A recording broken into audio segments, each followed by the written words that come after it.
Again, good morning, everyone, and welcome to our highly anticipated business development webinar on Hub certification. I'm thrilled to have each and every one of you here today. My name is Will Gaddy with TRS&I Group, and I will be your host today for today's workshop. Again, thank you everyone for participating in the poll question. This will help us understand the composition of our audience and tailor our content accordingly. Before we jump into the world of Hub certification, let me take a brief moment to provide some context about our business development webinar series or business development series. Just a second, let's share this. Here we go. All right, so the business development workshops and webinars are sponsored by the Guilford County Schools Bond Program Management Team.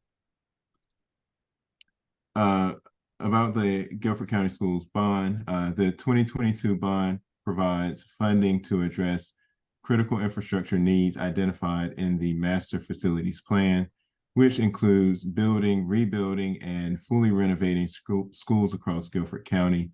The school bond will also provide safety and technology upgrades to the schools. The workshops, again, are sponsored by the Bond Program Management Team and aim to position local, small, minority, and women-owned businesses for collaboration on 2022 bond projects with Guilford County Schools. For more information about the different opportunities that are available to bid, please visit this website here, and I'll provide this information to you in a post-workshop email. All right, let's bring that down. Let's see. So today's focus is on the Hub certification program. For those who may not be familiar, the historically underutilized business or Hub program is a state-level initiative aimed at promoting economic opportunities for minority and women-owned businesses. Hub certification opens doors to government contracts, providing significant advantages in today's procurement landscape. Before we bring in the speakers, let's talk about how you can actively engage during this webinar. We have included a QA box down below on your screen, or you can use the chat function, I believe, if you have any questions or would like to share some comments throughout the presentation. Those comments, some of those comments may be, or questions may be answered throughout the presentation or at the end of the presentation where we'll have an actual Q&A session. So you can simply just type your thoughts or questions in that QA box and our panelists will address them throughout. We highly encourage you to make the most of this interactive feature. Your engagement enriches your learning experience and provides you with real-time interaction with our speakers and fellow participants. So without further ado, it is my pleasure to introduce our panel of speakers who will bring a wealth of knowledge and expertise in the Hub certification. Each speaker is well-versed in the intricacies of the program, and their insights will prove invaluable as you navigate the certification process. So join me in welcoming our speakers from the North Carolina Hub office. We will have Ms. Sharonetta McIntyre, Mr. Melvin Williams, and perhaps Amanda Mayer may provide some insight as well. Ms. McIntyre? All right. Thank you so very much, Will. And thank you, Rochelle, for having us with you on today.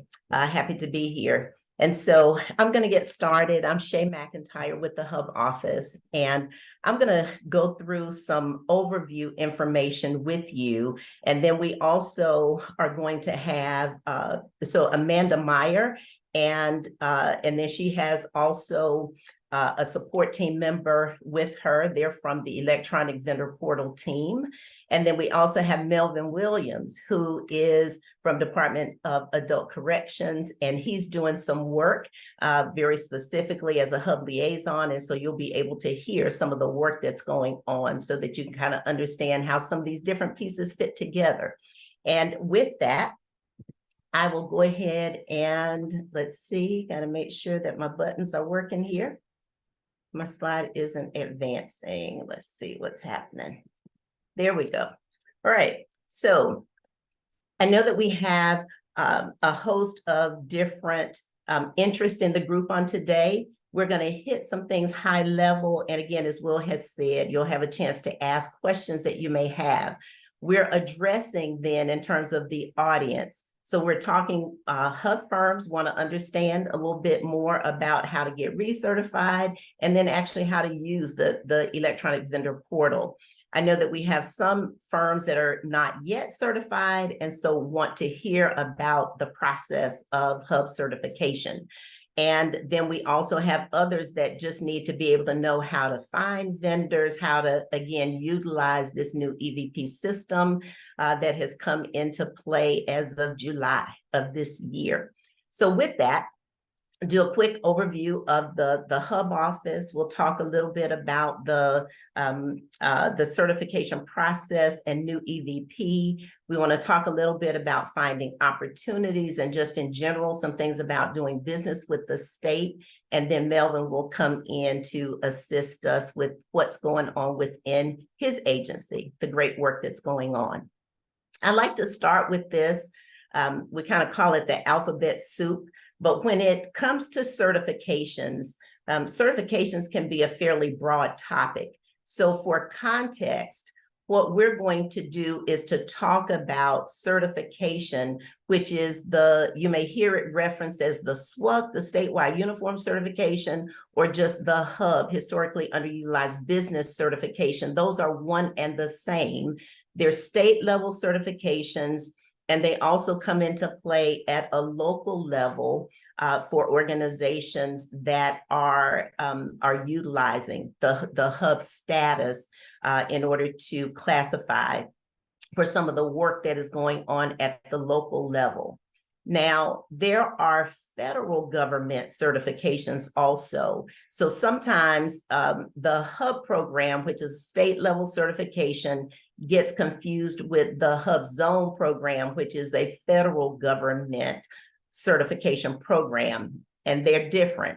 Our hub certification is based on the ownership of the business, whereas the hub zone certification at the federal level is going to be based on where the business is located in designated hub zones. There are maps that are laid out for that. And then also based on the makeup of the employee base and where they work. So just want to be able to distinguish those things. And then beyond kind of the government related certification programs that your business may consider getting certified in and looking for opportunities in those different spaces, there are also national certifications. And so organizations such as Women's Business Enterprise National Council has a certification. And then there's the National Minority Supplier Development Council that also has a certification. Those are for fee, whereas the government-related ones, there's no fee associated with them. And they simply represent different pockets of where opportunities exist. Government-related on the left side, mostly corporation and kind of private entity related opportunities on the right-hand side of the screen there. Okay, and so with that, just a brief overview of our hub office. So we manage the hub certification process. We also have a North Carolina Small Business Enterprise certification that has been available for the last couple of years. There's a huge advocacy arm that is existing that goes along also with the compliance, the reporting of the various organizations throughout the state of North Carolina. and there literally are hundreds of them. And then we also offer some business development services, which is really focused on helping businesses to understand how to navigate state government. So we offer a number of different trainings along those lines, and then we work some individually with businesses. We're in the process of kind of revamping some of that so that we can work with even more firms. And then last but not least, we also operate the Minority Business Development Agency Business Center. That is a program that was established primarily to focus on assisting mature businesses. And so generally, there's about a 500,000 revenue and above target audience that we have with that particular program. But it is yet another way. And one thing about North Carolina is that there are many, many opportunities to get assistance for businesses, no matter what state your business currently is in order to continue to help you grow your business. This is just to kind of highlight, to give you some idea of where the spending at a state level has been. So last fiscal year, the state spent over $11 billion on goods and services and spent $1.2 billion in the area of construction. The state has a goal to spend 10% or more of its dollars with hub firms. And so you can see on the goods and services side, we only spent a little over 6%. Now that's better than the previous year. And so the trend we want to see continue to go up, but you can see that there's still quite a bit of opportunity in terms of getting hubs into the process. On the construction side, we did really well. Over 27% of those dollars were spent with hub firms. This is just to give you an idea. You know, a lot of times we get the questions about, you know, what does the state buy? The bottom line is the state buys pretty much some of everything. Now, sometimes there may be a challenge in terms of knowing at what level those procurements are taking place. So some of it's coming through many of the agencies, some of it's coming at a lower level where maybe those dollars are allocated to a different level, maybe a regional model. So that's all a part of the things that we try to help understand, you know, as we go through the, you know, the process of kind of navigating state government. There's also something called state term contracts. We'll talk a little bit more about that. But again, what you can see is many, many opportunities for goods and services and construction that exist across the state. And Melvin, I saw you pop on the screen. Were you going to share something with us? No, go ahead, Shay. I'll catch it when I come on. Okay, all righty. So what is a hub firm? And Will, I know you were taking a survey at the beginning. Do we have some firms on now that are not yet certified? I want to make sure that I Yes, we do. We have 13 firms that are uncertified. Okay, all right. So I'm going to go ahead and cover the requirements or eligibility for hub firms. And basically, it means that the company is 51% or more owned, operated, and controlled by individuals that are in the hub certification categories that are listed below. And so the first category is minority, and you can see the minority categories that make up that particular type of certification. If a business does not qualify as a minority, then we look at the next category, which would be a female-owned business. If the business doesn't qualify there, the state of North Carolina also has a disabled business owner category that can be certified as a hub. And then last, there is kind of a general disadvantage socially and economically category. So again, it's important that there be not just the ownership as far as the percentage of business that's owned, but it also really truly has to be controlled and operated as such by the categories that are listed there. This gives you an idea. So as of earlier in the month of September, we currently have around 6,800 hub firms, and they're really spread across the state of North Carolina. There are still a few counties where we have no hub firms, and so the work continues to go there and to really look for opportunities to kind of penetrate and get local support really to effectively utilize those businesses in the local procurement. Now, what really are benefits of being hub certified? Well, again, the state has a goal of 10% minimum participation of hubs in the state procurement process. And so that's where we want to make sure we utilize the hub database. So once your firm becomes certified, you go into this vendor database that is a public database. So it gives you some visibility.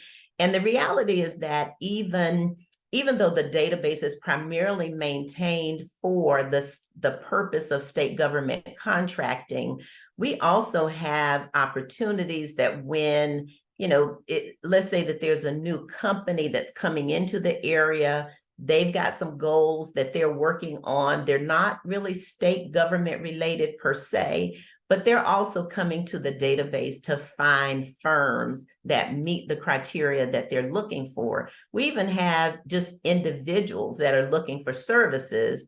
And so they want to do business with, with underutilized firms. So they'll come to the database to do that.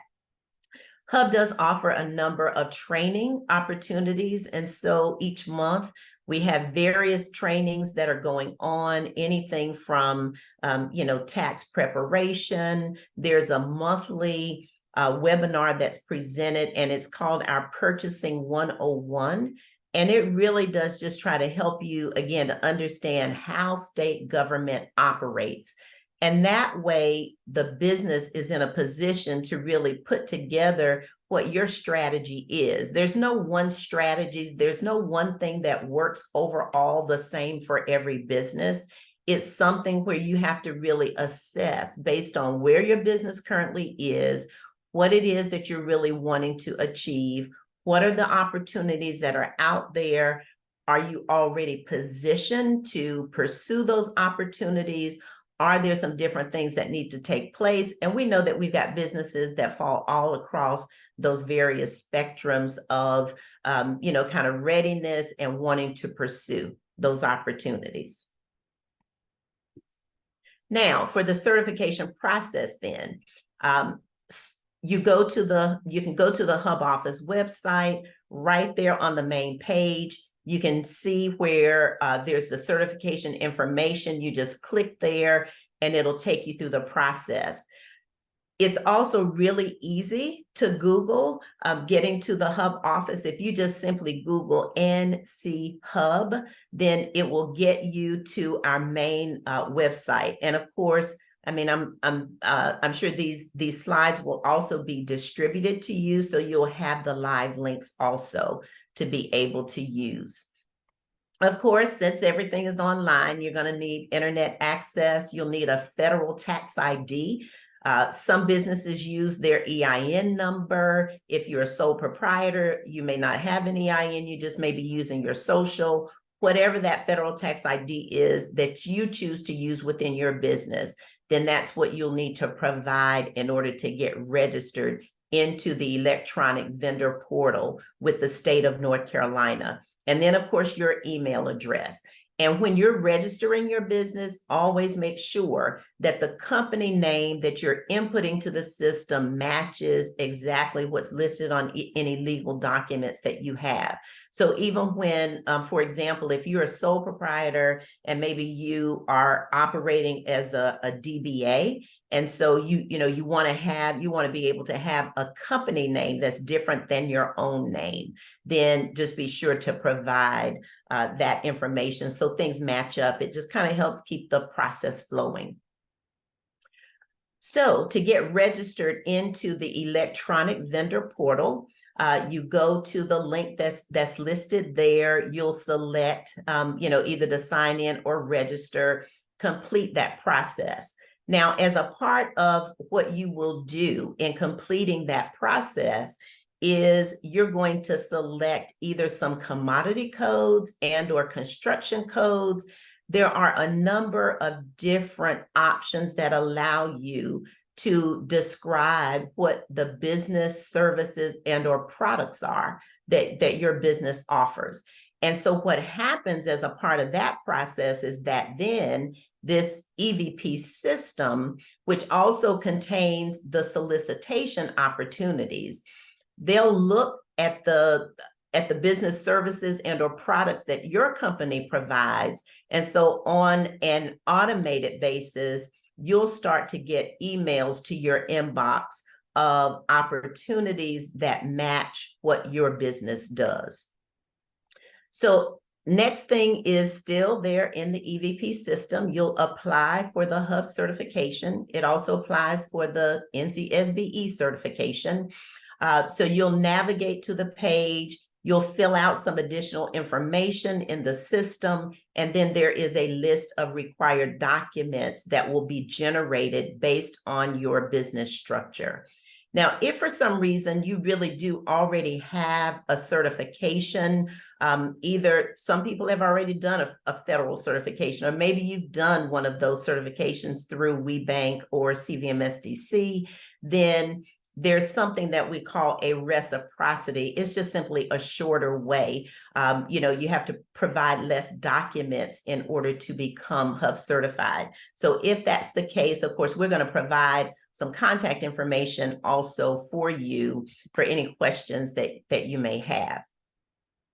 There is training that is available on the e-procurement website. So the EVP system is owned and is operated by the Purchase and Contracts Division of North Carolina.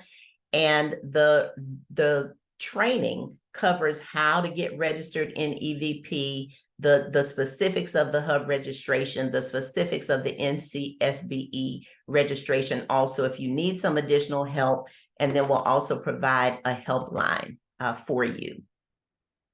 To complete the Hub certification, again, you're either going to do what we call kind of the standard statewide uniform certification process, also known as the Hub certification.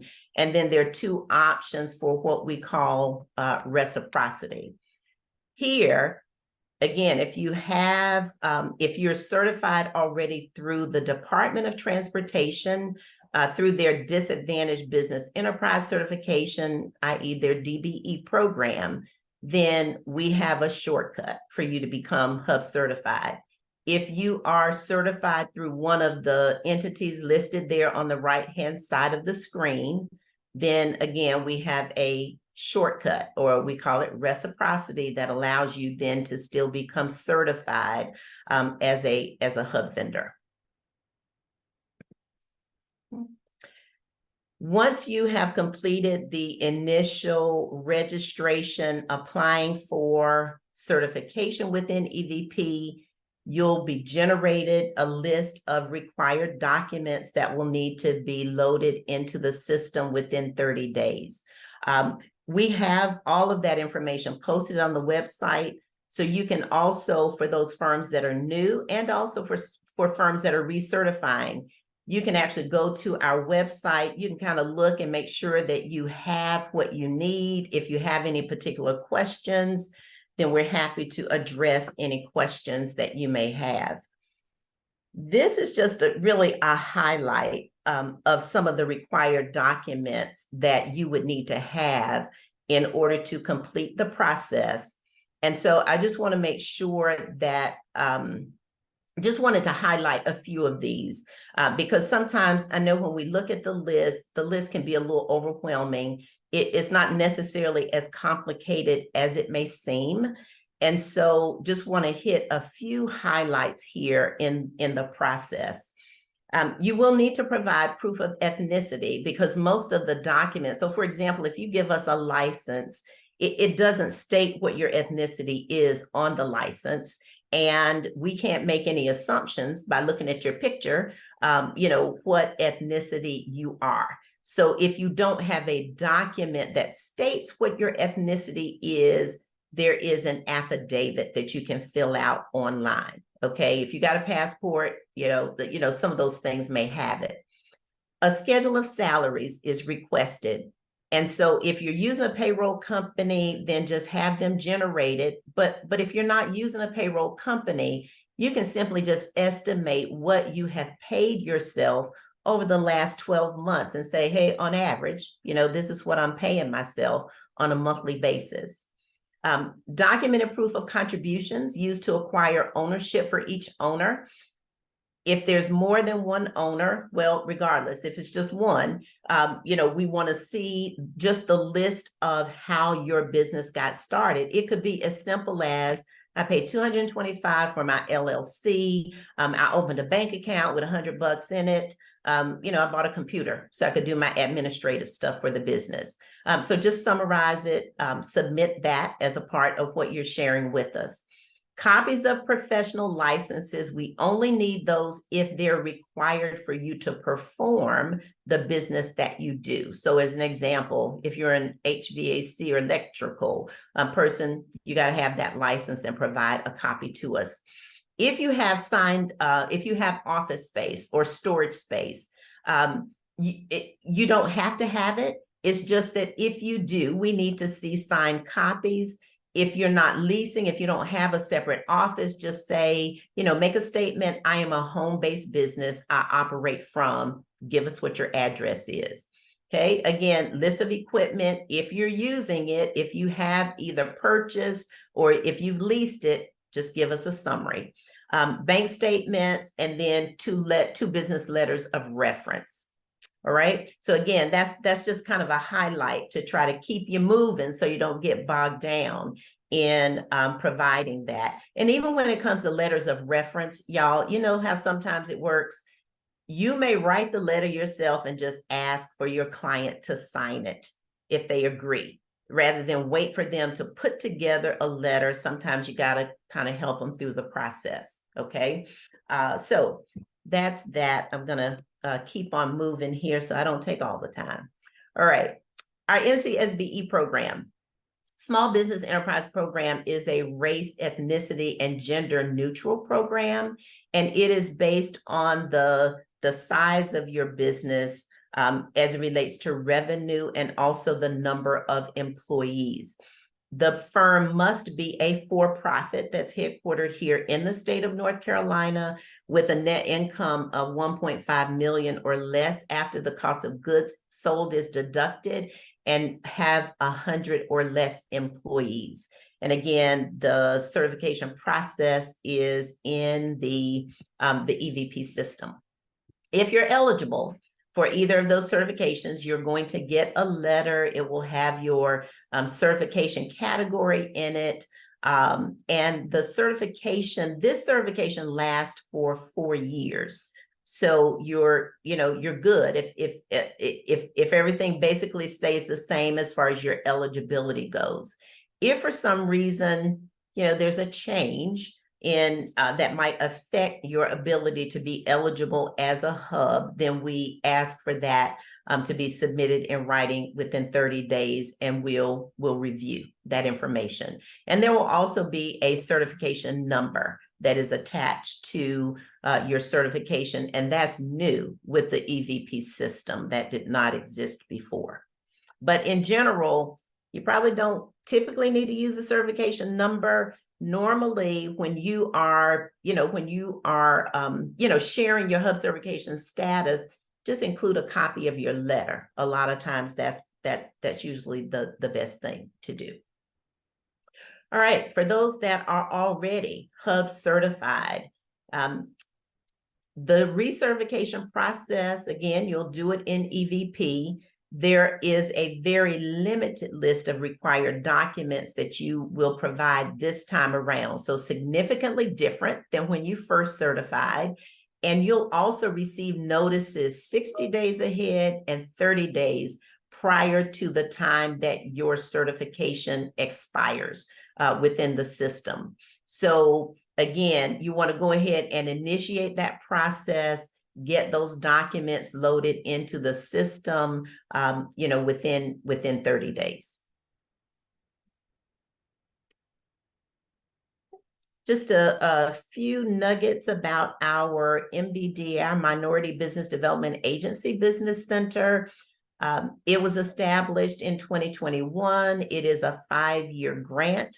The focus, again, is on, in this particular case, it's a focus on minority-owned firms. And the goal is to help them reach new markets, extend their footprint. In some cases, maybe they're bringing new products or services in. In other cases, guess what? They're sizing, they're making their, their product or services even more narrow because they've decided that focusing on a more narrow set of business actually better enables them to grow their business. So again, it's one of those things where strategies that each business uses is going to vary from business to business, lots of different factors involved. And so that's why ultimately, kind of have to take a look at your business and decide what works the best for you.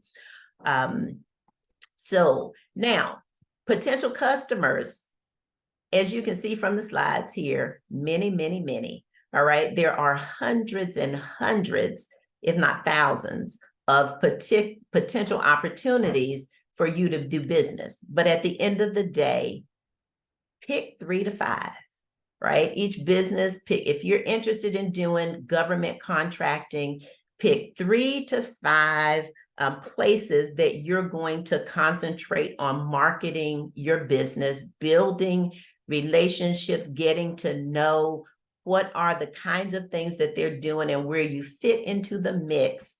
And so, for some, all of that may be at a community college level. All of that may be, in another case, maybe somebody is focused on a particular state agency. Maybe you're, Melanie is here, DAC has some special efforts that are going on. So again, it's there's broad opportunity, but at the end of the day, each business only has so much time that you can spend. So be very intentional, spend some time getting to know where some potential opportunities are that make the most sense for your business. Finding opportunities and developing your business.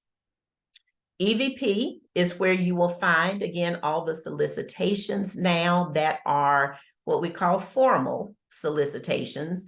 And so if you don't know what that means, please come and visit our Purchasing 101 monthly workshop so that you can kind of understand the various levels of opportunities as it relates to how business is done. We also have a hub solicitation opportunity site. Now, whereas the EVP system is automated, relative to the products and services that you define in the business or in the portal that your business provides, there will be automated notifications that you receive. For the hub solicitation opportunities, that's a place where businesses, so maybe it's prime contractors, maybe there's a particular agency, they're specifically seeking hub firms to do some work. And so they're able to post those opportunities in this hub solicitation opportunities. There you'll have to visit it periodically. So just make a note, every week or a couple of weeks, go out and check and see some of the things that are there. And again, we've talked about our business development assessment, which we're in process of revamping in order that we can get, do some group sessions rather than every single one of those on an individual basis. Okay, so highlight state term contracts. It's just simply another layer of or another kind of opportunity level. The state of North Carolina has these term contracts.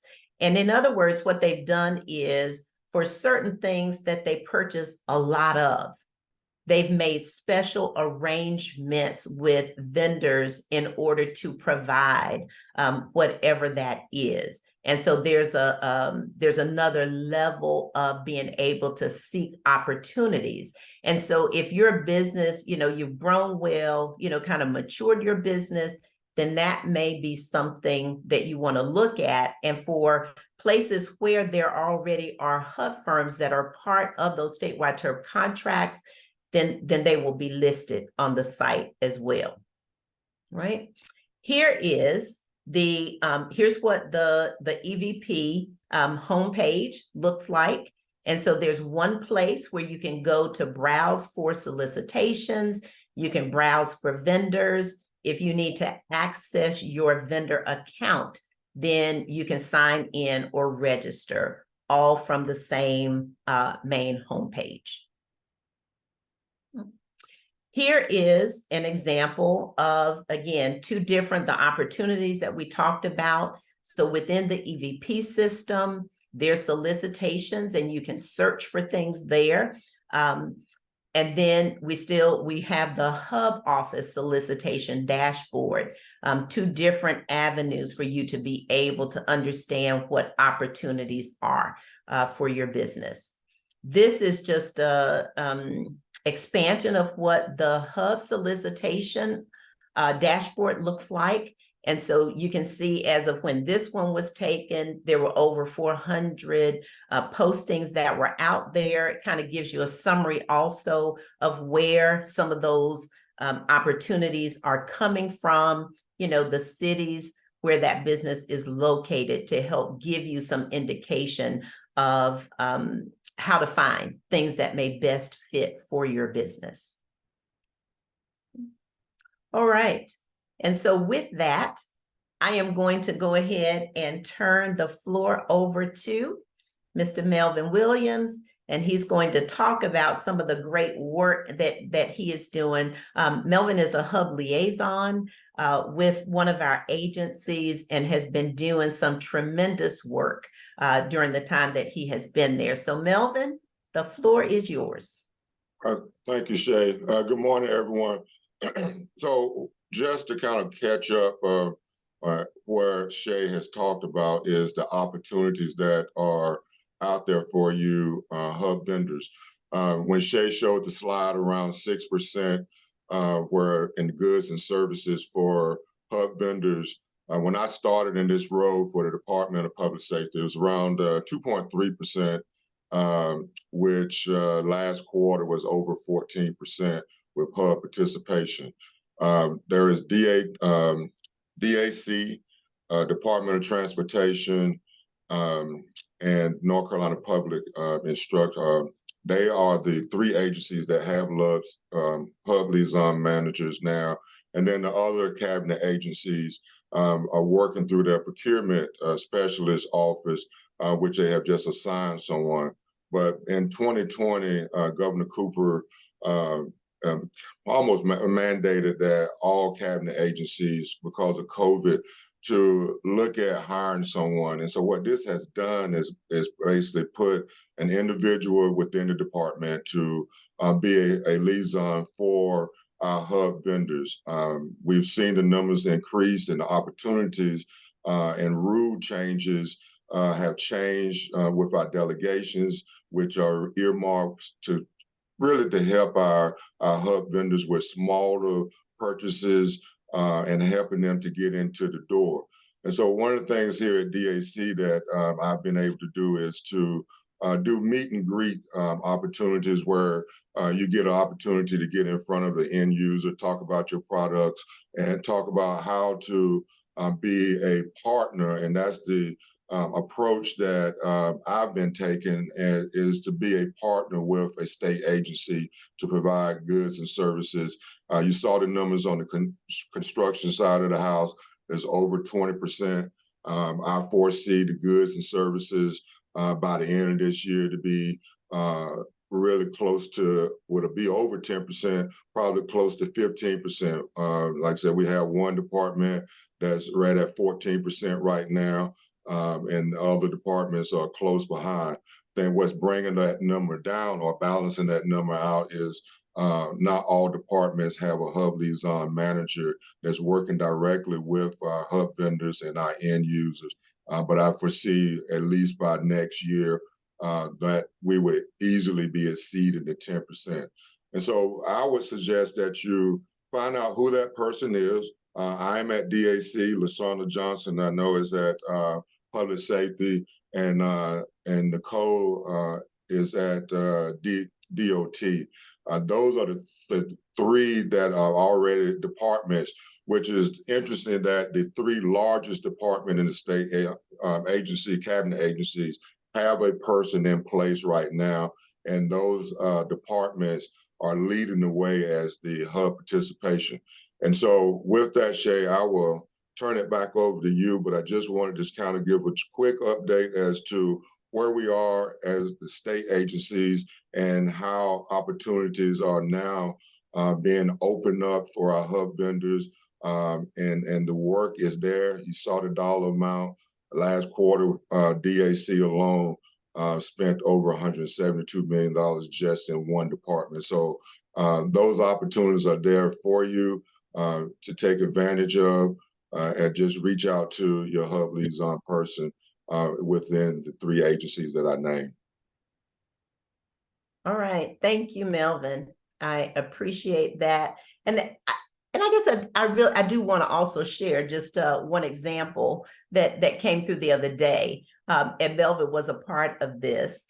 The question was, well, I have a such and such type of business. Should I get hub certified?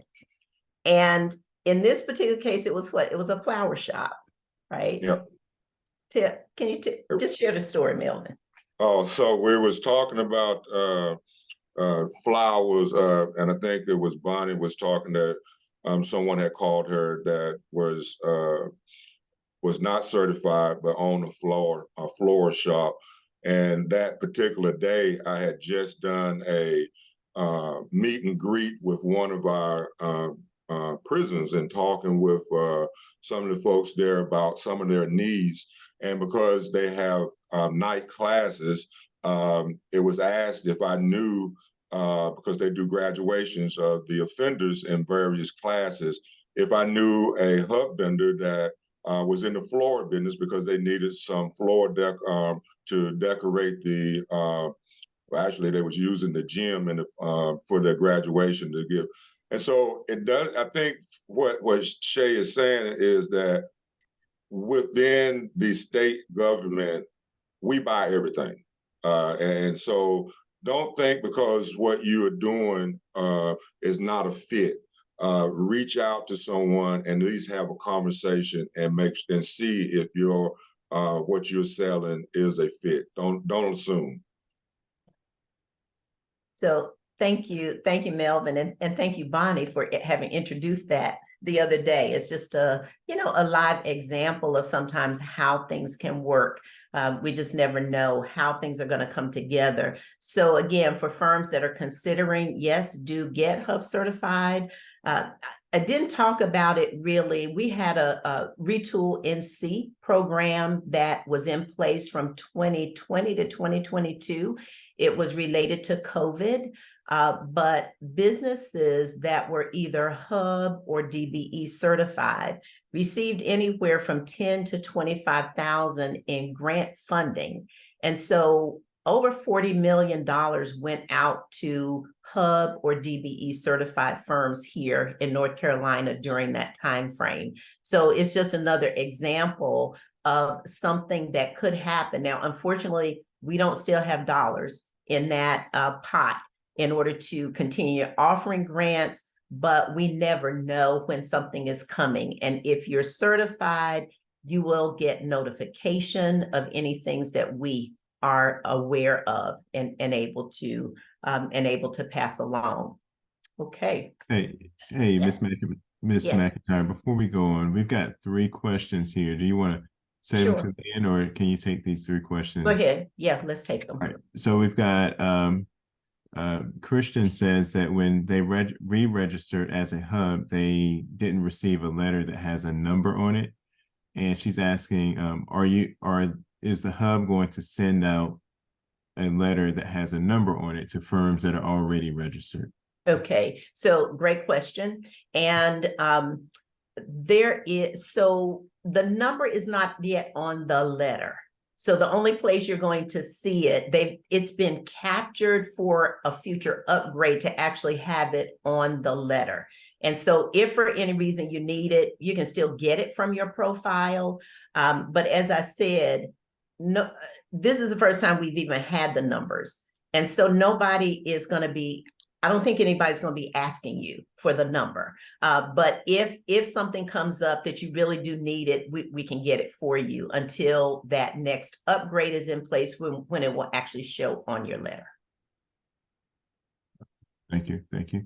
The next question is, if not covered in the presentation, does Hub certified mean you are MWBE or DBE?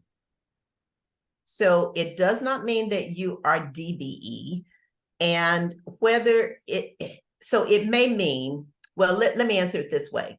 When the Hub certification letter comes, it will have a designation if you are a minority firm or a woman-owned firm. So in a sense, that may be required, that may be considered as an MBE or a WBE. But at the end of the day, it really depends on who's asking for it, okay? Because in some cases, depending on where the opportunity is, in some cases, they may be looking for one of those national certifications, or they may be looking for you to have come through, let's say that it's a company, it's a private corporation, they may have an internal process where they are categorizing. And so in that particular case, just present your letter to say that, yes, I am an MBE, I am a WBE, and in most cases, that's going to fill the need. The DBE certification is through the Department of Transportation, and you have to go through the full process in order to become certified. Theirs is technically a federal certification that's managed at the state level. And so whereas Hub has reciprocity that if you have DBE certification, you can more easily become Hub certified. It does not work in reverse, and it is definitely two separate certifications. All right. And there was one more, but you answered that one in the first question, in the first answer. Thank you. Okay. All right. Well, thank you. Thank you. We will we'll continue on then, and we'll have some time still at the end for a few more questions. This is going right into the electronic vendor portal. So our EVP portal allows for searching. So here's browsing vendors. And of course, once your firm is certified, you can take a look at your information, you know, not really in a particular reason to do so. But then when others are coming to look for your information, this is the path that they're going to take. So if an agency or prime contractor, whomever, is coming to search for firms, or maybe some of the municipalities themselves, depending on how their programs are set up. So they come here and just use that Hub certification block, status block that's in the middle. Don't worry about that vendor status block that's on the left-hand side of the screen. Just use that block in the middle for Hub certification status. So there, select that you're looking for certified firms. And then you can specify any other number of criteria based on what it is that is of interest to you. So there's a drop-down box there, that arrow. You click that arrow on the page, it displays all the rest of these screens that you're seeing here. So you can also look for, let's say if you're looking for general contractors, then there's that contractor category code that's on the lower left-hand side of the screen. If you're looking for folks in businesses that are located in particular areas, then you can specify, you know, a city and or county. Now, when you add the counties, you do have to do them, you know, kind of one by one. There's a list there on the screen to allow you to do it. If you're looking for particular commodity codes or construction codes, then again, it's going to pop up where you add the different ones that you're looking to find. So again, number of different ways in order to filter through the information and ultimately generate a list of certified firms. Now, in this particular case, this person has chosen to go in. And so in addition to looking for firms that are certified, they're looking for vendors that have data as a part of their vendor name. And so again, they're returning. So people will approach, because here's the thing. The system uses commodity codes, it uses construction codes, but at the end of the day, any coding system, there's no such thing as a perfect coding system, if you will. So those codes are going to work really, really well for some firms. They're going to be down to the target, exact level for what that business does. But in some other cases, it's not going to be, the codes just don't fit as well. And so though it may fit for most of the firms, there's going to always be some set of firms that it doesn't work as well for. So when it comes to searching, when it comes to looking for solicitations, any of those kinds of things, there sometimes is, a kind of a different way that you will find to utilize the information that is in the EVP system. So again, some of that is going to be customized to a degree.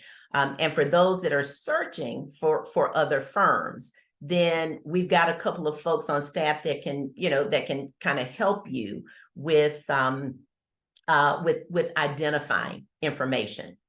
Once you have come out with a list of the firms, then of course you can click on each of the firms and you can see the information that's listed in the middle of the screen under that vendor information, just to find out whatever you need to know about that particular firm. And of course, if they have a website, the information is captured there as well.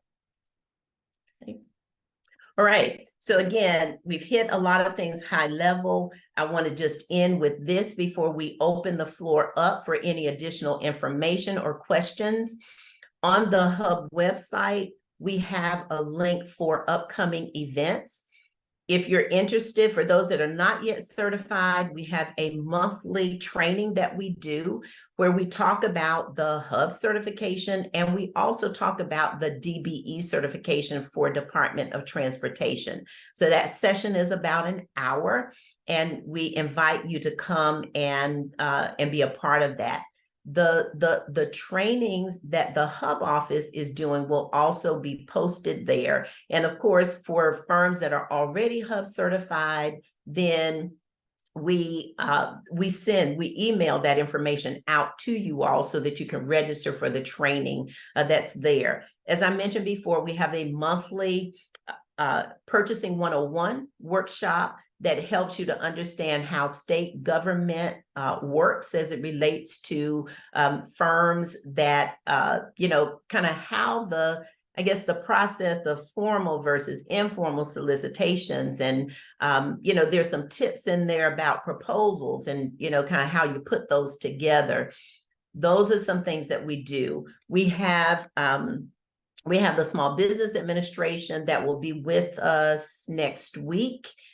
If there's no shutdown at the federal level, we have a workshop that will be held on Thursday where they will be talking about a program that's called Bid Speed. They have a 7J technical assistance program that we're going to be learning about that is open, for participation from qualifying firms. So those are some of the examples of things that we have available to you in order to support the work that you're doing. And here is some contact information. If you're interested in certification, you have questions about certification, please contact our office. And there is the email address and there's a phone number also. And for the NCSBE certification, same thing. If you need to access help from the electronic vendor portal help desk, there is the phone number, select option 2 when you log in, and someone will assist you at each one of these places. If you have additional information, requests, or want to learn about becoming a client of our NCMBDA Business Center, then there is an email and a phone number there also. And with that, that's all of our formal presentation. Are there some additional questions that folks have? Yeah, we do have a few questions that came through, starting with Christian Rabuli. Christian says, is there going to be an EVP training? I'm asking because I was going to bid a project, but it was through Ariba and it was different. So I'm going to have to ask the EVP team to respond on that one. Thank you, Amanda. Thank you, Shay. Yes, so Shay showed some beautiful slides of the new EVP system.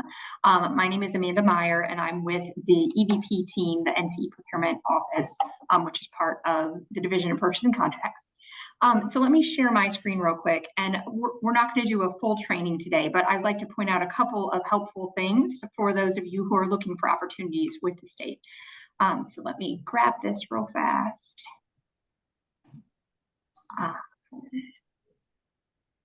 This is what I want. Share. All right, can y'all see that now? Yes. Yes. Yes. Wonderful. All right, so this is that EVP homepage that we were talking about. And here there are a couple of things to note.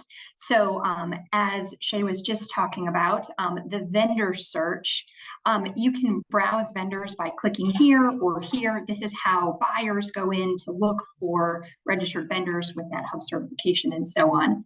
But the question was specifically about solicitations. And so this is the new site, evp.nc.gov. And up at the top, the solicitations tab is where we're going to see those posted opportunities. And there's two categories. And so for those of you who haven't been out here yet, this filters is very helpful. I'm looking for solicitations that are open that I can actively respond to.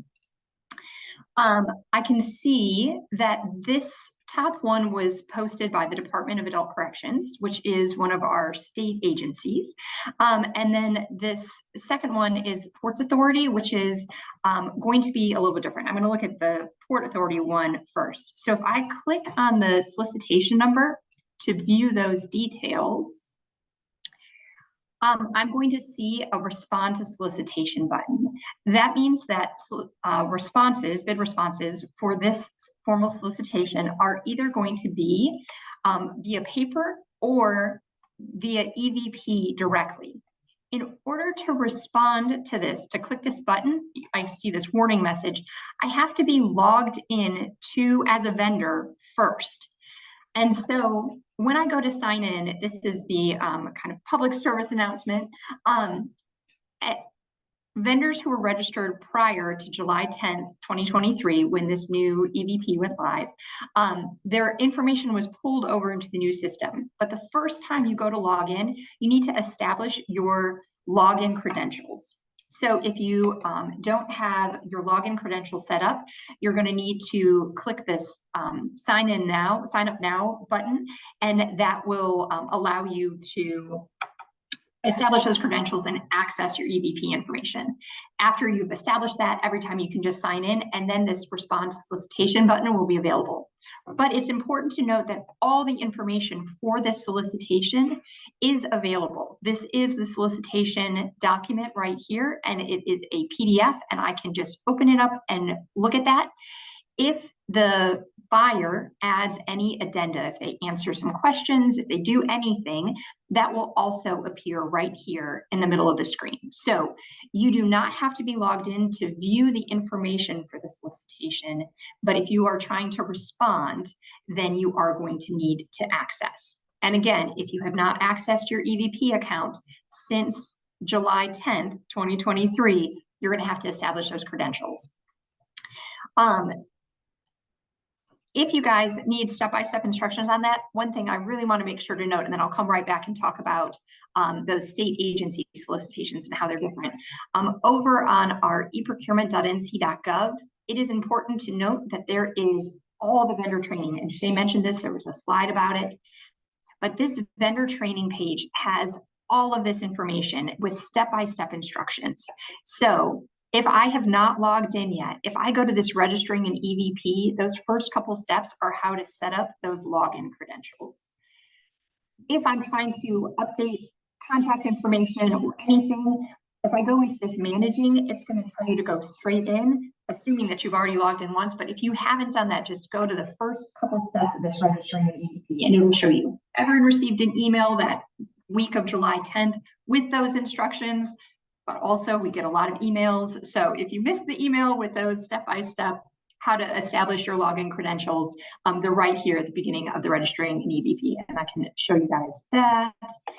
You click into here, you open up this job aid, and it's easy peasy to see how to take a minute to load for us. But right here, you go to EVP, and the first things that you need to do are sign in or register, choose to register. When you get to this login page is where you click that sign up now. That's the important step for the first time you're logging in since July 10th. So just want to make sure everyone saw that information. And then back to those solicitations. So again, all the information is here. If it is posted by a county, a community college, a city, any of those, they're going to have this respond to solicitation. But if we go back to those search results and we see the, I'm going to turn back on that open solicitations, and I see this from Adult Corrections. So this is a state agency, and they use that Ariba sourcing tool. And the reason that is important is that vendors are going to respond through the Ariba network. And so when they click this intends to participate button, they are going to be taken into Ariba to respond. So the attachments are still all available. We've got the initial solicitation document. There's an addendum that was posted more recently. So that is all here. I can see all of that information without logging in. But if I want to respond, two things of note. One, all vendors who want to use the sourcing tool need to be registered for the NCE procurement, not just EVP. And that's part of your registration. Most of you are already there. There's a very small percentage that isn't. But if you ever have trouble clicking this intends to participate button, even after you're signed in, just reach out to our help desk and we'll work on that with you. But when you click this intends to participate button, it will lead you to that. And again, if you're looking for instructions on that, the second section in the EVP training page talks about what we just went through, viewing and responding to solicitations in EVP. So that's clicking that respond to posting button.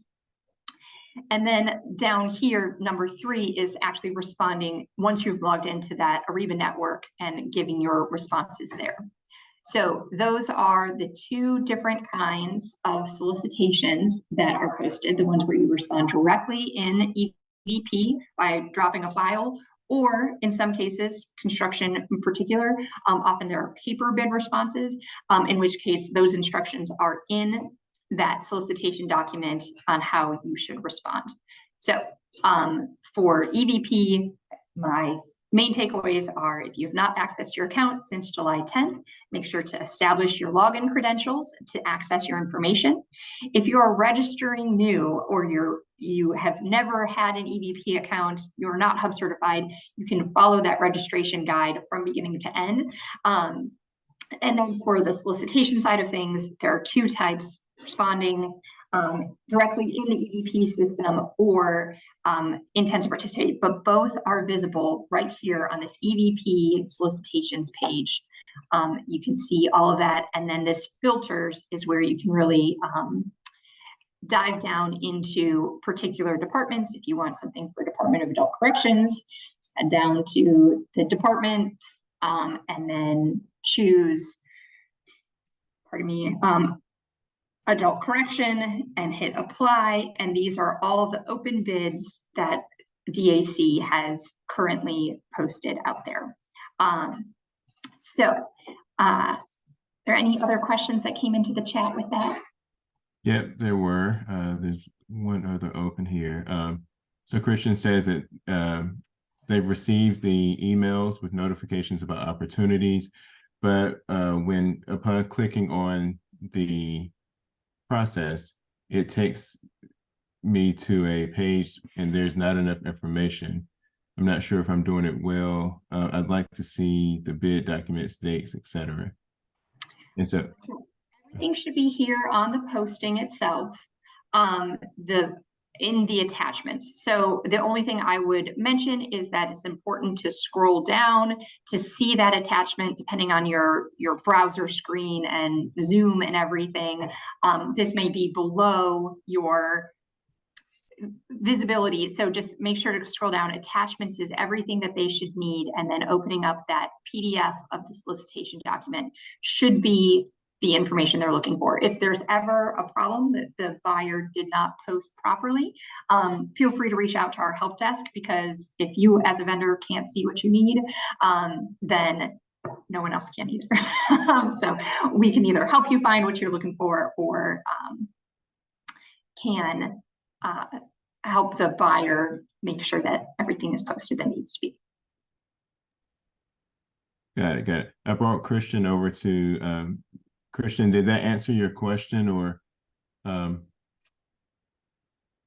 Christian, you can speak if you'd like to.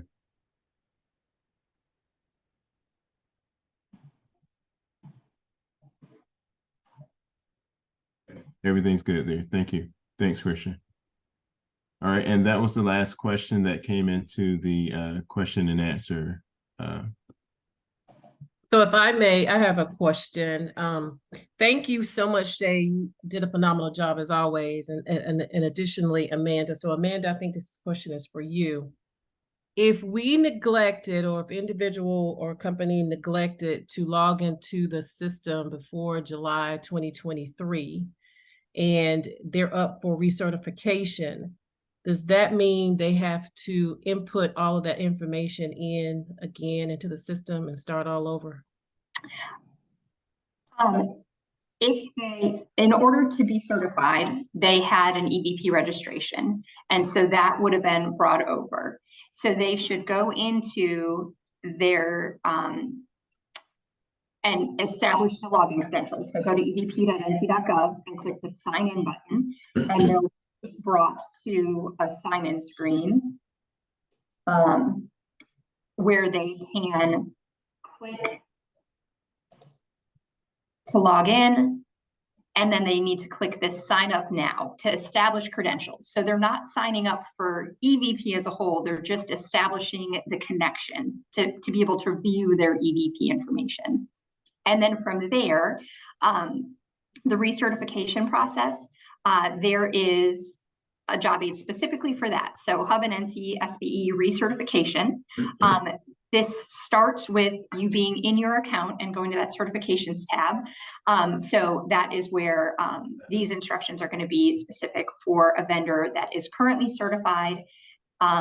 If they don't remember that sign up now button, again, that's in that registering an EVP, and it was also sent in an email in early July. So that information should all be there. It's just that one extra step with new EVP to get in.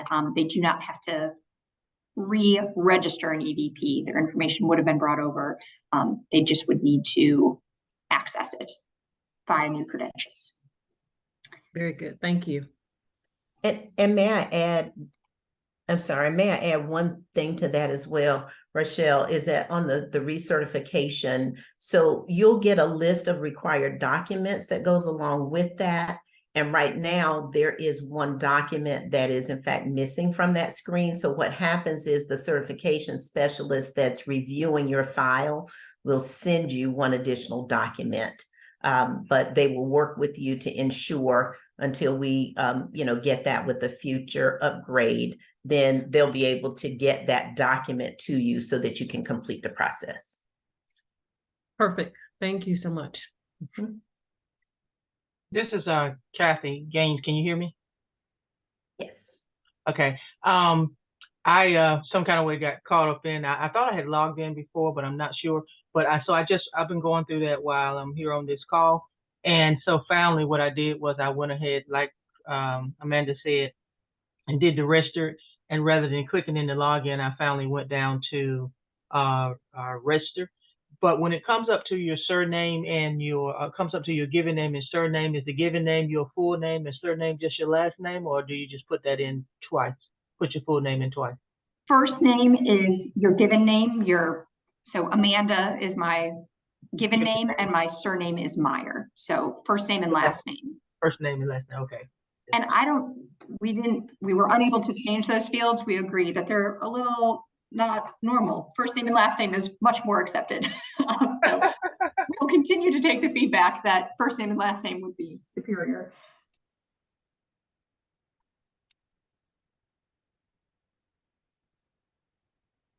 All right, wonderful. So, Ms. McIntyre, as always, thank you so much for the information.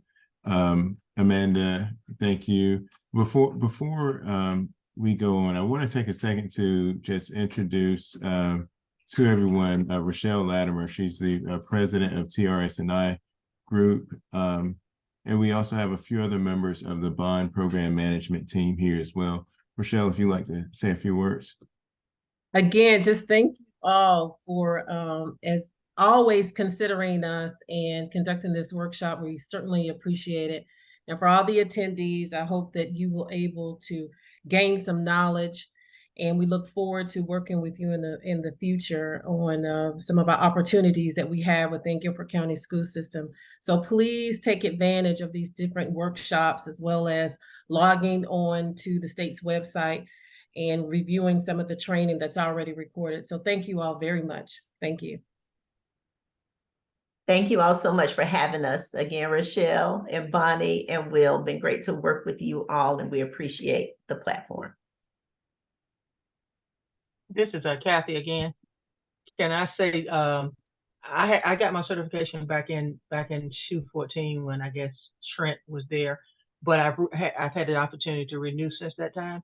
And I want to say that even though this has always been a great program, this particular webinar right here is extremely good. It answers a lot of questions, and I think that the updates for hub certification has been really good.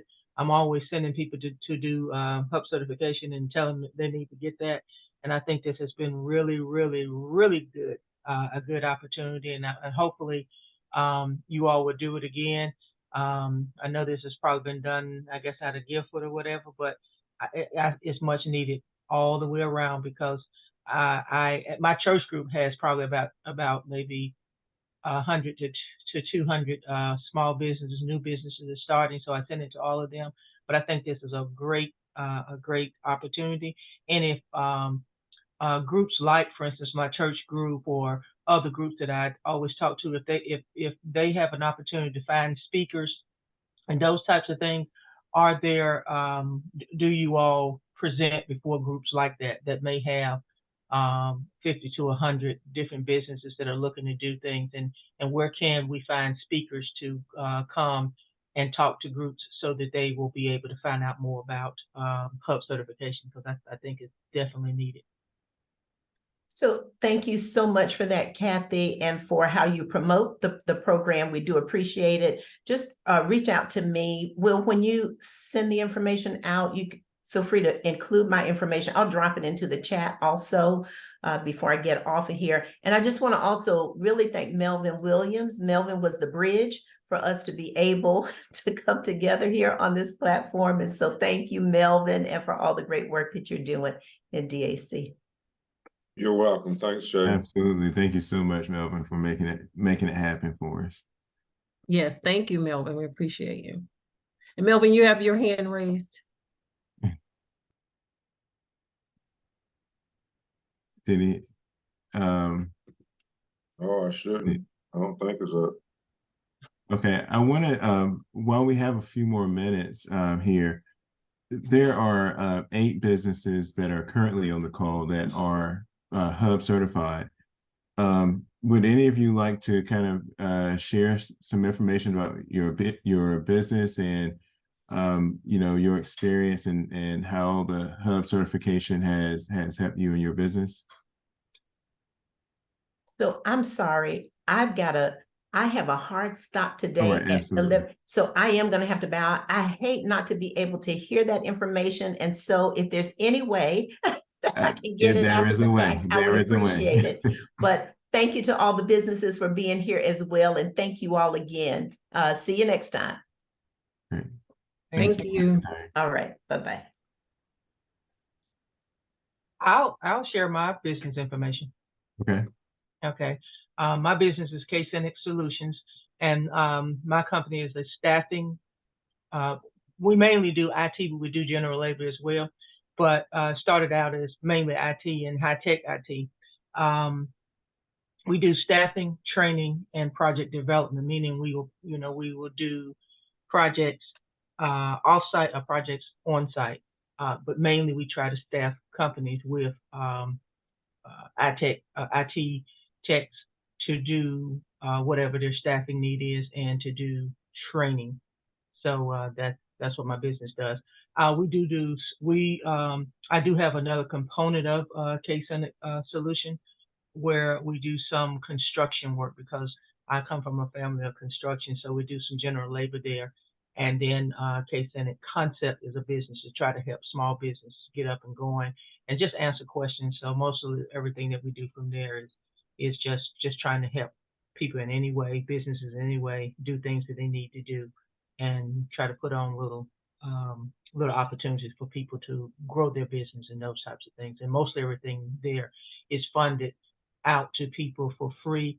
And so K-Cynic Solution actually helps to provide some of that funding to help businesses get going. Very That's good. Thank you. wonderful. If I may interject, Will. Mhm. So Melvin has 3 logins under his name. So someone is raising their hand to ask a question or make a comment. So whoever that is, would you like to make your comment or ask your question?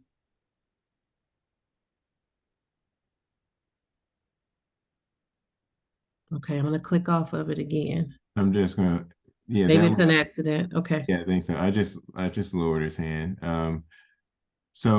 Yeah, hub certification, is highly encouraged. If you are in business in North Carolina and aren't hub certified, if you're eligible, then you're missing out on a tremendous opportunity to grow your business and to get advocacy that you need to position your business to take on new opportunities. And so for the people who are not hub certified, I highly recommend it.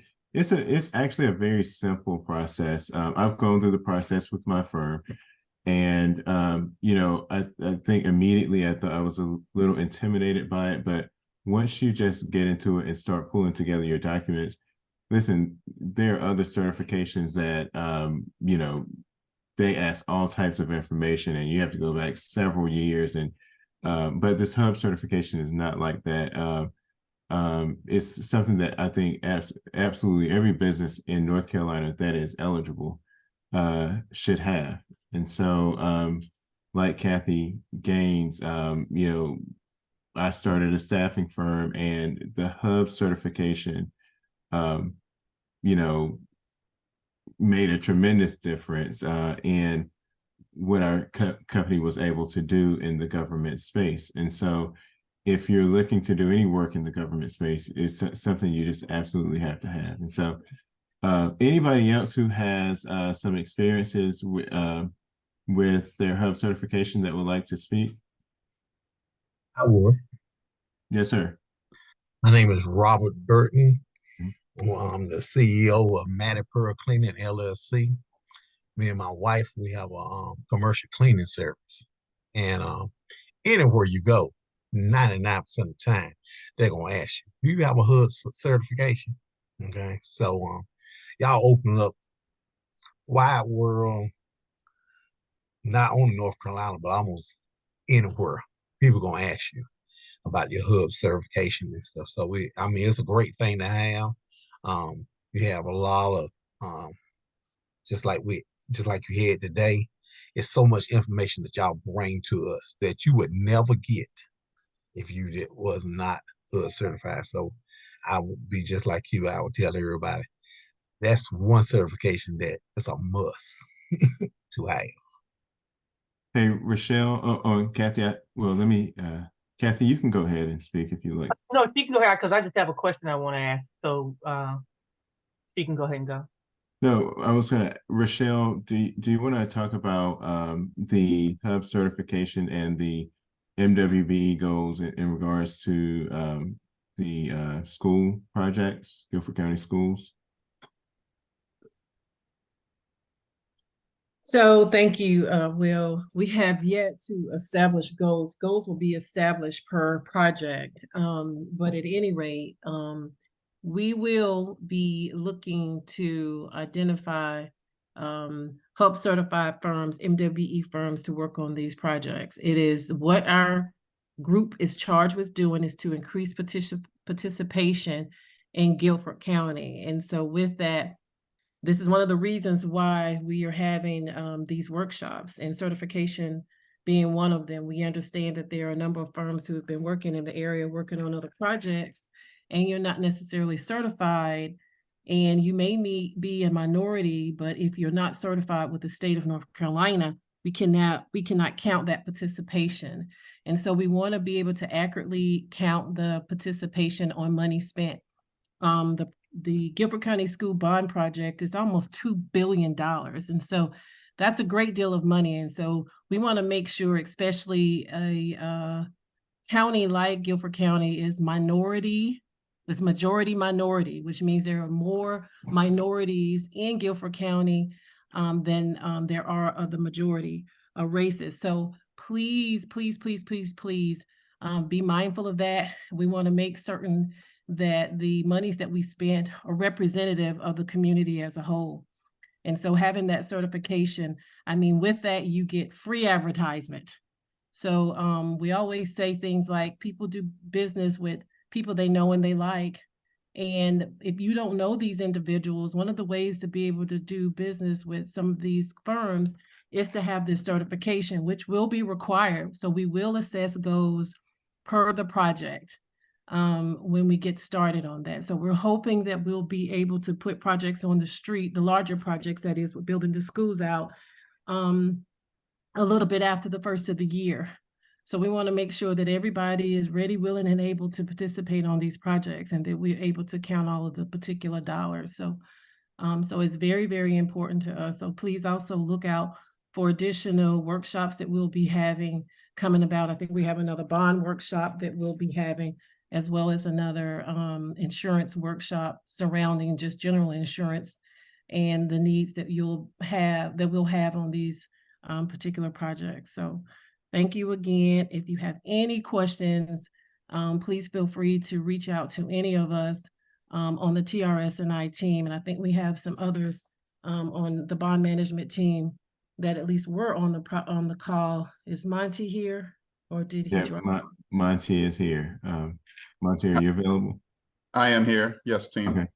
So Monty is the project executive for the Guilford County Schools Bond Program Management Team. Yeah, absolutely, That's Will. it. And you got that right. I'm just a part of the team. And I just wanted to quickly say I appreciate the speakers and you hosting this, Will. And I think this has been really good. Our company has been, as TRS&I is as well, and another minority firm, Brownstone, on our team. We've all been hub certified for many years. And I will say that it certainly does help in a lot of ways. But like Rochelle alluded to, it's about building those relationships as well and getting in the room and just doing what you do well. And so we're in a fortunate position to be leading from a program management standpoint this $2 billion school bond for Guilford County Schools. And so that will lead to a lot of opportunities for businesses, specifically minority and women-owned businesses. And so, get those certifications so our team can help you kind of get a part of that, but most importantly, to help the children of Guilford County Schools, because that's really what it's all about, is building great facilities for the children, staff, and community. And so we're happy to be a part of that, but we'd love for you all to be a part of it as well, depending on the services that you provide. So thank you again, Will, Rachel, and the rest of the team, and to the speakers for this. It's been great. Thank you, Monty. And Kathy, I see your hands up. You want to go ahead and speak? Yes, I have two questions, and one Yes. came about as they were speaking. The first question I had is, we had a lot of great expert speakers on this particular webinar, and I was wondering if we could have access to being able to get in contact with any of the speakers. There's two in particular, now three, that I'd like to be in contact with. I would like to be in contact with Will, Melvin, and now Monty, and even what's the person that spoke before that. So if we can have a list of the list of information for the speakers. And then number two, there is a bond information coming up on tomorrow, but I actually have a meeting tomorrow night during that same time that was already in place.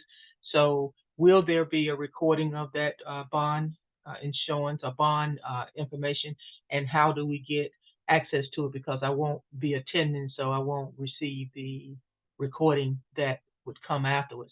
Now I can sign up for the class and possibly receive it, but I don't want to skew the numbers either as to who's coming to the class. Yes.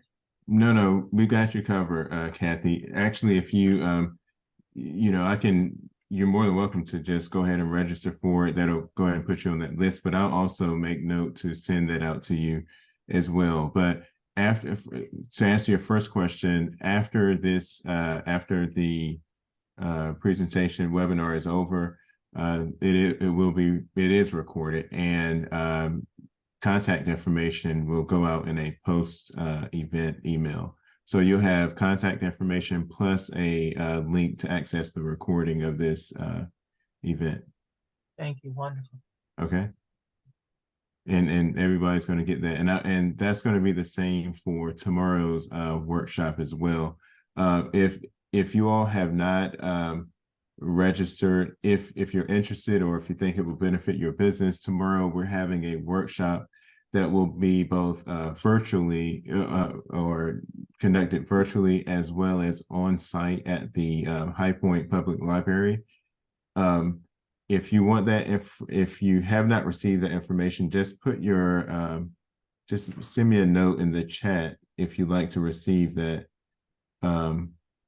Or I'll send, I'll have a link to it in the post-event email that you're going to get today. But that session is going to be on acquiring bonding, which in many industries, especially construction, bonding is very important to grow your business and to be able to take on larger projects. And so lots of information. We have a series of workshops, and we are having these workshops in areas where we believe that MWBE firms or local and small businesses could use some additional support and resources, and so we're having these workshops to help build those businesses. And so if you or anyone else is interested in registering with TRS&I to get notifications on the upcoming workshops, having attended this workshop, you're going to be put on the list. But if you know of any other companies that would benefit from this, please send us their contact information, and we'll make sure that they get notified of upcoming events as well. Are there any other questions? I think we've got all the questions answered here. No? No more questions? All right, well, we will go ahead and end it here. Again, I appreciate each and every one of you for attending the workshop. Your participation made it happen. And if you have any other questions, feel free to reach out to us, and we look forward to seeing you on the next workshop. You all have a good day.